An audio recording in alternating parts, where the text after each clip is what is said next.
માહોલ બદલાય, આપણે જેવો ઈચ્છીએ છીએ તેવો સમાજ અને દેશ એ ખૂબ સારો બનાવી શકીએ, રળિયામણો બનાવી શકીએ, રમ્ય બનાવી શકીએ, એના જ સ્વપ્નો એ હર હંમેશ દાદા જોતા રહે છે અને એ પણ યુવાનોમાં અને આપણા સૌમાં, અને એની પ્રેરણા જ આપે, ક્યારેય બીજી વાતો નથી કરતા.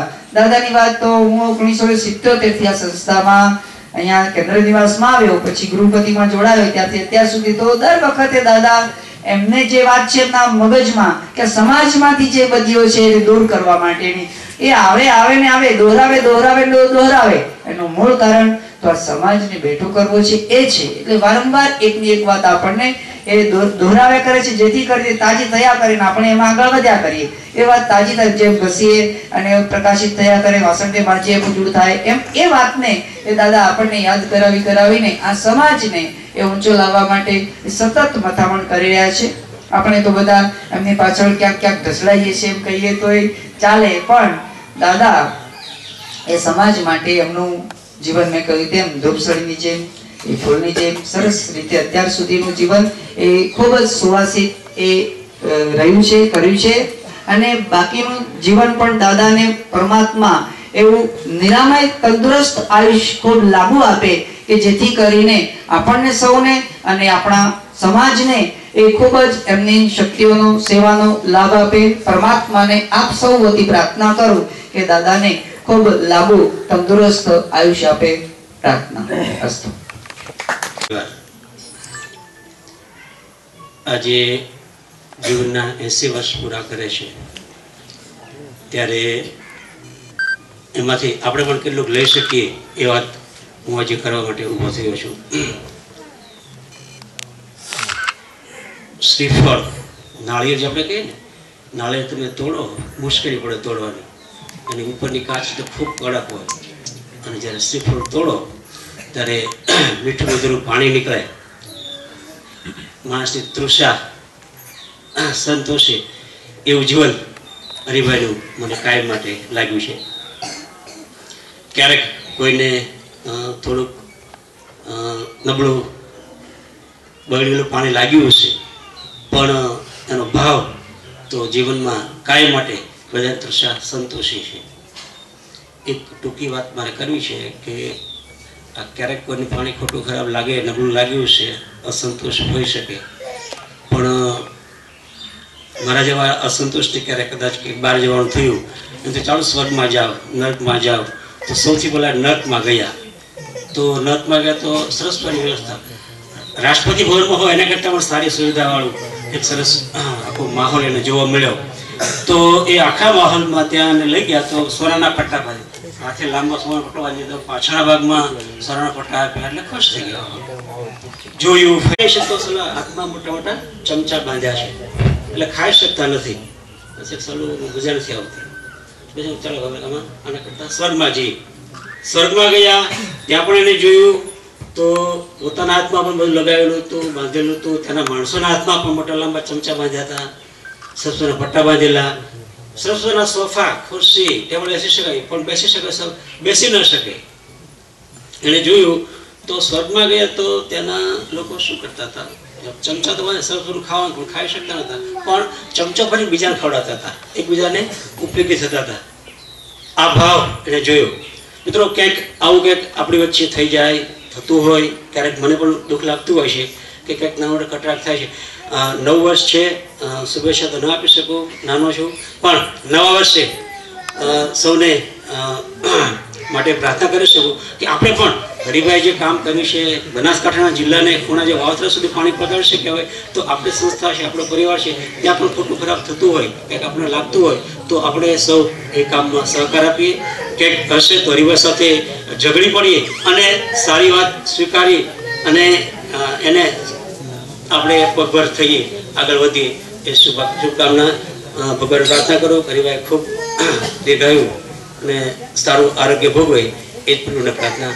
રામ રામ. પ્રેરણા પ્રાપ્ત કરી અને તૈયાર થયા છે એવા રતિલાલભાઈ ઉમંગીને વિનંતી કરું કે આજના પ્રસંગે એમની શુભેચ્છા. દાદી અને આપણું પરિવાર,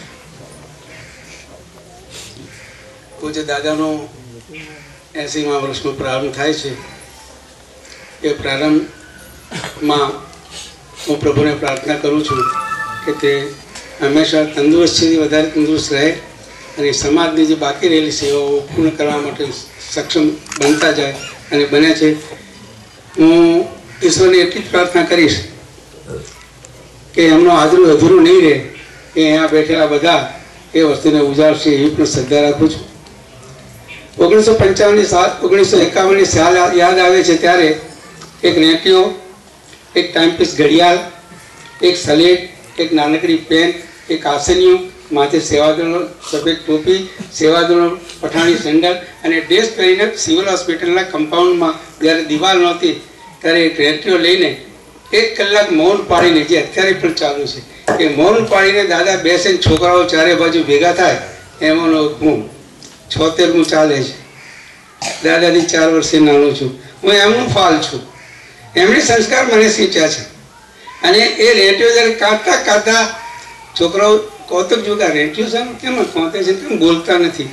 દાદા સલેટમાં લખો, ભાઈઓ તમારી જોડે મારે રમવું છે, થોડીક વાત કરવી છે, મારે મૌન છે, 1 કલાક સુધી આપણી આજુબાજુ રહો. અને 1 કલાક પૂરો થાય અને દાદા જે સર્જન કર્યું એ સેવાદળનું સર્જન, એનો ફાલ છું. હું અપેક્ષા રાખું છું કે દાદાએ જે સિંચન અહીં કર્યું છે એ આપણા તરફ પહોંચ્યું છે. ગાંધી વિચારધારા ધીરે ધીરે અસ્ત થતી જાય છે, પરંતુ આવા દીવડાઓ પ્રજ્વલિત કરવા માટે જે પ્રયત્ન કરે છે, અને દીવડાનો તેલ તમે આપણે બધા છીએ, તો આપણે એ દીવડો વધારે પ્રજ્વલિત બનતો રહે, એ ગાંધી વિચારધારા, સર્વોદય ધારા અને ગરીબોનું કામકાજ થાય, પછાતોનો ઉત્કર્ષ થાય, એવી સદભાવના આપણે બધા એમનામાંથી લીધી છે. પણ એ ઊભી નીકળે, એ ફાલે ફૂલે અને એને હંમેશા આપણે ચિરંજીવ રાખીએ એવી હું આપ સાથે અપેક્ષા રાખું છું. 1955ની સાલ હરિ એટલે ભગવાન, અને ભગવાનના ચરણોમાં પુષ્પ સમર્પિત થયું. અને એ પુષ્પ એવું પાંદડું કે એમાંથી ઉદય થયો, આશા પ્રગટી અને ગીતા રચાઈ. અને ગીતા કઈ આપણે બધા બેઠા છીએ તે, આ ગીતાનું વાંચન કરનાર કોક પાકશે, કોક જન્મ છે અને કોક અનુકરણ કરશે, અને એ ગીતા હંમેશા જળવાય રહે. એટલા માટે હું આપ સૌને પણ વિનંતી કરું છું કે આપણે બધા સાથે મળીને ભગવાનને પ્રાર્થના કરીએ કે હરીશભાઈની જે શ્રેષ્ઠ જીવન છે એ વધારે તંદુરસ્ત બને. એમણે અનેક ક્ષેત્રોમાં કામ કર્યું છે. બનાસકાંઠાના ગાંધી છે, બનાસકાંઠા દલિતોના દેવ છે, કે જેમણે દલિતોમાં સિંચન કર્યું. એમાંથી અશોકભાઈ પેદા થયા, ધારાસભ્ય મુકુલ પરમાર પેદા થયા, દોલતભાઈ પરમાર થયા, જોતાજી આઝાદી થયા, પેલા જગતાપ પૂરા થયા, અને મારા જેવા નાનકડા કાર્યકરો તો અનેક થયા છે. હજી સુધી નિષ્ઠામાં એ જ ભાવ ભરેલો છે કે નીચે એને ઉઠાવીને કેમ ઊંચો કરી એને ગતિશીલ રાખીને કામે લગાડવો, એનું કુટુંબ કેમ નિર્વસ્તી બને, સમાજમાં એ ફાલ કેવી રીતે ફૂલીને બીજાને ફોરમ પાથરે, આ બધી પરિસ્થિતિ દાદાએ નિર્મિત કરી આપણને સમર્પિત છે. અને હું એમાંનો એક છું.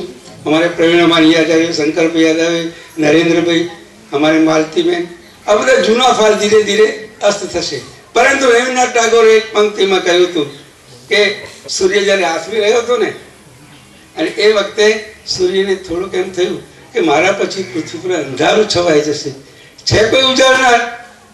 કોઈ નહીં બોલ્યું પૃથ્વીમાંથી, પણ એક ખૂણામાં બેઠેલું કોળિયું બોલ્યું કે દાદા તમે ભાઈ અસ્તાચળે જાઓ, પરંતુ જે વિસ્તારમાં બેઠો છું, જ્યાં મારા શરીરમાં થોડું પણ તેલ એટલે લોહી છે, મારી દિવેટ છે, ત્યાં સુધી ખૂણામાં તો હું અંધકારને પેસવા નહીં દઉં. આ ગાંઠ આપણે અત્યારે દાદામાંથી મેળવીને એ પ્રકાશ પાત્રનું કામ આપણે એમની પ્રેરણાએ ચાલીને કરીશું તો એમને આ વર્ષગાંઠનું જે સાર્થક ગણાશે. ફરી પાછા હું દાદાને મારા અંતરના આશીર્વાદ આપું છું. આમ હું તરછોડાનો બભણ છું, એટલે આશીર્વાદ આપવાનો મને અધિકાર છે. શું એટલે દાદા ફલે ફૂલે ફલે નહીં, તંદુરસ્તી જળવાય રહે. અને જે પેલું ગીત ગાયું તુલસીઓ હજારો સાથ, એવી જ વાત છે કે આપણને પ્રેરણાદાતા રહે. અને એનું શ્રેષ્ઠ સપનું જે યુનિવર્સિટીનું છે એનો કામયાબીના સ્થાન આપણે બધા બનીએ એવી શુભેચ્છા પાઠવું છું અને દાદાને વંદન કરી વિરમું છું. અસ્તુ, જય ભીમ. અને વાલા બાળકો, વિદ્યાર્થીઓ, દાદાનું જીવન આમ જોવા જાવ તો કર્મયોગી જ છે પપ્પા તો, એટલે બીજું તો શું કહેવાનું એમના માટે. પણ એમના જીવનમાંથી આપણે કંઈક જો થોડુંક પણ આવે તો આપણો ભાગ્ય કહેવાય. અને પપ્પાની જે છે કે પીછેહટ નહીં કરવી, એમના જીવનમાં કોઈ